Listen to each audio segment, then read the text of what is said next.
DJ प्रवीण बाबू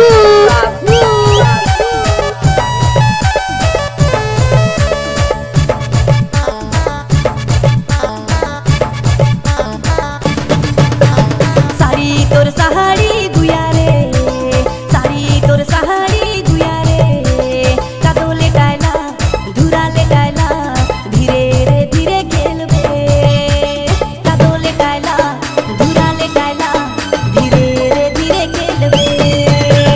साड़ी मोर सहारी गुया रे, साड़ी मोर सहारी गुया रे, कादो ले डायला धुरा ले डायला धीरे रे धीरे नाचबे, कादो ले डायला धुरा ले डायला धीरे रे धीरे खेलबे।